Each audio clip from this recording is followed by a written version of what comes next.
CityMan 2 wants to change the speed of a multi-camera view on the timeline, and he can't figure out how to do that.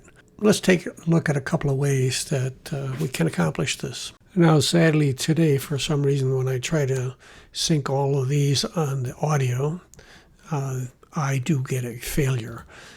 This is not germane to CityMan's question, but the normal synchronization method is to do it on audio.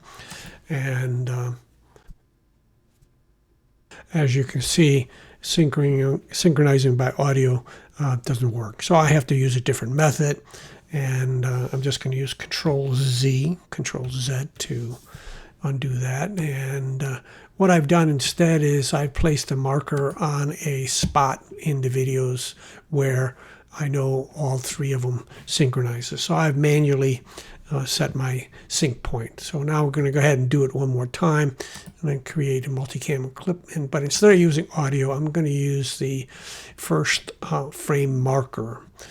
Because it was easier to use this one truck in here. So I'm going to use that as my sync method. And here we go.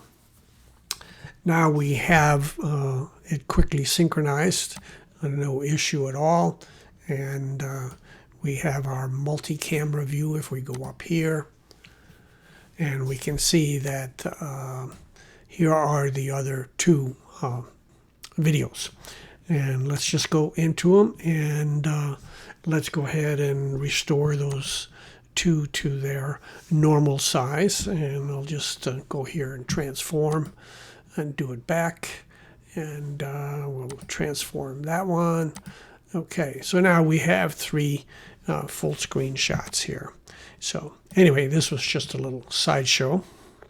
So indeed, what he's looking for is the speed up here, which is not available for multi-camera view. So what he mentions here is that he's gone to single clip view and then changed the speed equally for each clip so you don't lose synchronization. Okay, let's explore that. Now, first of all, it is possible to go into the multi-camera clip and select them all like this after you've synchronized them. And then you can change your speed. You can increase them or you can decrease them. If you increase the speed and then click back to the main timeline, you see that you've got this long stretch here that's no longer used because it only occupies a shorter spot there. For that purpose, you could, of course, just shrink it down. The reverse of that, of course, would be that if you chose all three and you then slowed it down, now you have a situation where you go back to the main timeline and you would have to stretch it out in order to completely fill it again. So those are two ways that you could do it after you've done your synchronization, not before it. Let's just reset our speed back to normal and go out to the main timeline, and we're going to make our cuts before we have the option for the speed change. Okay, now we're just going to play it, and we're going to make our cuts right here. And as we go in our multi-camera view, and we'll switch the cameras, Okay, we've made our multi cuts here. And of course, it doesn't matter whether we select one or all of them. We can't make our speed changes. Now, if I suspect what CityMan wanted to do was to have the constant speed or maybe a speed ramp for the entire clip. So how do you do that?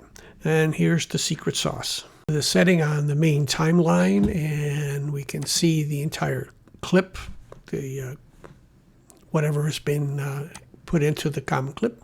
We go ahead and just select them all. We right click on it. We create a compound clip. And once we have a compound clip and we select it, we now have the speed option where we can make it go faster or we can make it go slower, whatever it is that we want it to do. And that's all that's to it.